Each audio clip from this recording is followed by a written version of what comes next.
Hello, YouTube and Twitch chat. We are doing a D-Brigade deck profile today. It's turning out that D-Brigade is becoming a super interesting dark horse meta call. And we've been testing D-Brigade. Myself, Ari's been testing D-Brigade, a few others. And I've come up with a build that works well, that has good win percentages against a lot of the meta. Unfortunately, it gets dumpstered by security control and the like, which happened to me actually yesterday in testing. Felt kind of bad. But everything else feels like not so much of an uphill battle. If you have it, you have it. Especially with no mulligans, D-Brigade becomes a really good choice. It also has access to some of the best removal you can get in the game right now. So we'll talk about the deck profile and my choices. If you guys like this content, don't forget to like, comment, subscribe, turn the notification bell on the smash potatoes. That way you know when all these amazing Digimon videos go live. Alright, eggs. You only need 4. 4 Pokemon. When it dies, reveal top card, add a black card, Digimon in your hand. Some people play the 5th egg. Some people play the Missymon egg. I don't like that. I never need 4 eggs. If you get to a 5th egg, you're probably dead. So, yeah, 4 of those. Easy. For rookies, this deck plays an astonishing 23 rookies. Half of your deck are rookies, chat, and YouTube. We play 4 Commandramon, the one that when it dies, you get to reveal top 3 cards of your deck and summon a Commandramon for free, bottom deck and the rest. It's the best one. We play 4 Blocker Commandramon, because Blocker is really solid, and Blocker is good. We play 4 of the 2-drop Commandramon, because it costs 2, and we play 4 of the other Commandramon, because it's the other Commandramon. Yes, we're playing 16 Commandramons. They are the D-Brigades. We gotta play all 16, in my opinion. So, yeah, that's it for those rookies. But we do play a few more. We play 3 Hagurumon. On play, discard a Cyborg Machine, draw 2 cards. I was playing a 4th one. However, instead of playing 4 and 3 of the rookie I'm about to show you, we decided to play 3 of this. At the last minute, we've changed it to 4 Chikurimon. Now, some of you might be wondering, whoa, what's that card? Well, let me tell you what that card is. Chikurimon is a rookie that has a security effect that says, at the end of the battle, trigger D-Digivolve 1 on one of your opponent's Digimon. So, here's the deal, right?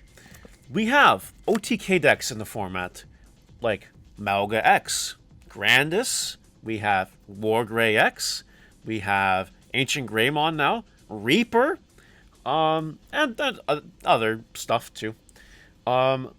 See, a lot of these decks kind of have immunity to security options. And if you want additional immunity to security options, you can play Red and play Delcaplan if you want. You know what doesn't get affected by Delcaplan, though? Or Crimson Blaze? Chikurimon. There is nothing that can interact with Chikurimon if you hit it in security. So let's just say, for example, you're playing... I don't know. Let's say that you're playing Grandis. Let's say that you swing with Grandis that has 3 checks. You suspend. One of those 3 checks is Chikurimon. What happens is the Grandis gets de-digivolved, and then all that's left is the Grand Koagamon. The Grand Koagamon by itself cannot unsuspend, thus pretty much ending that whole OTK turn, right? That's just one example of why Chikurimon is bonkers. And with more and more people playing red cards in the meta, like for Delcaplans and such, I think Chikurimon gets very, very, very good. So I was playing 3, but and 4 of the Haguru, but I've swapped it for now. And in testing, it comes up. It's good. But anyway, that's it for the rookies. 23 rookies. And believe it or not, there are still games where you don't draw rookies with this deck. Turn 1. And it blows my fucking mind. But, you know, that's just very bad variance. So, that's it. 23 rookies. We will move on now to the champions. There are not many. I'll tell you that right now. We play 2 Black Lobo Crumble Mom for game. And we play 1 Sealsdramon. I like having the 1 random evolution blocker that you can recycle with Darkdramon. And that's it. Because sometimes, you know, you won't always have access to blocker Commandramon, and sometimes it might be inconvenient to have access to Walker Commandramon, right? But Sealsramon is just there. Like, it is kind of a flex, like an extra card that you don't really need. You could probably change it for literally anything else. But it comes up having the one Sealsramon. I don't hate it. It's also a D-Brigade card, so it helps you get there a little sooner if you do draw it, which you draw it a lot, apparently. So anyway, that's it for Champions. We play no Ultimates. We'll go straight to Megas. We're playing 4 Darkdramon. It is your black bushy GG. It has Rush. It costs 13. But you gain 2 memory back for every D-Brigade card you put back on your deck, and then for up to 5 of them. So basically, you can play it for 3, and then you Rush, and that's just great. This card wins games. It recycles your board pieces, allows you to stack your deck with D-Brigades, and it gives you a lot of utility. Strat is pretty broken. The final Mega we're playing is a level 7 Mega. We're not playing Omnimon's Worth Defeat anymore, because I don't think it's necessary. Instead, playing 3 Death Xmon. Now, I think this is the first deck profile on my channel that's used Death Xmon, so I'm going to go into what this card does, just for those of you that still might not know what this card does. It costs 20 to play. When you would play this card, you reduce its cost by 3 for each Digimon and Tamer your opponent has in play. I've played this thing for free before. It's crazy. On play or when Digivolving, you de-Digivolve 1, then you blow up everything level 4 or lower. It's kind of stupid. And then end of opponent's turn, once per turn, delete the opponent's Digimon with the lowest play cost.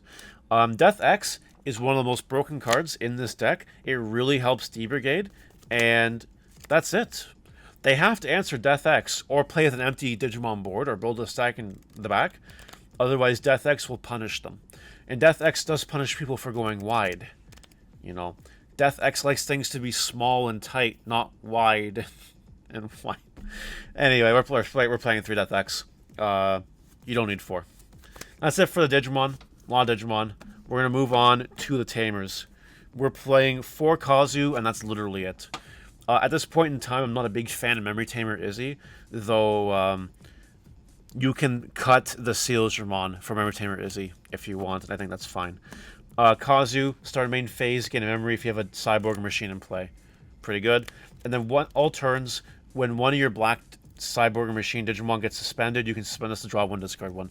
It allows you to loot. It allows you to discard your D-Brigades in the trash. Or maybe other cards that are kind of dead at the moment in time. So, yeah, good card. Good Tamer. Really broken. That's it for Tamers, though. On to the options. We're playing 4 Pride Memory Boost. This card's insane. Main, reveal top 3. You play a black Digimon with a cost of 4 or less. Trash the rest. Very good.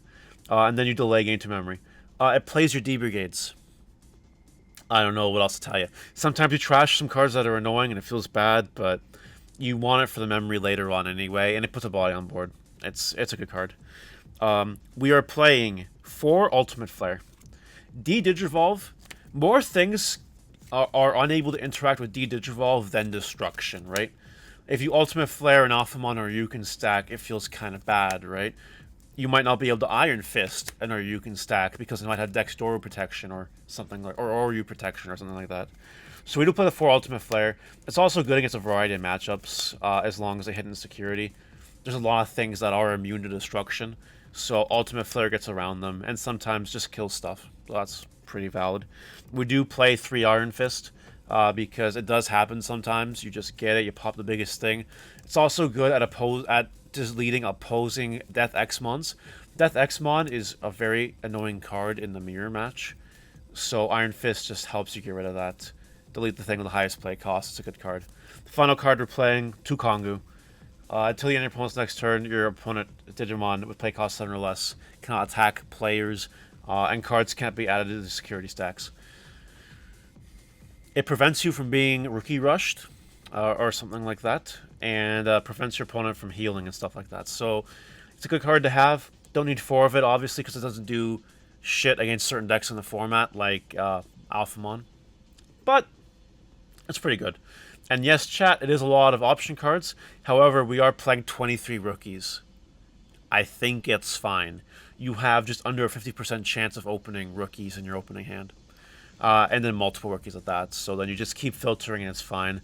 There's a lot of cards in Secure that suck if everyone hits them. 4, 8, 11, 13, and 17 cards. A third of your deck is very nice in Security, basically. And I'm about that. That's really cool. That's it for the deck profile. Good matchups all around against the meta decks of the format. Again, kind of gets shit on by Security Control and the like, but usually you can race, and in formats with no mulligans, like right now, I think it's a really good meta call, and y'all should try it. Y'all should try it. That's all.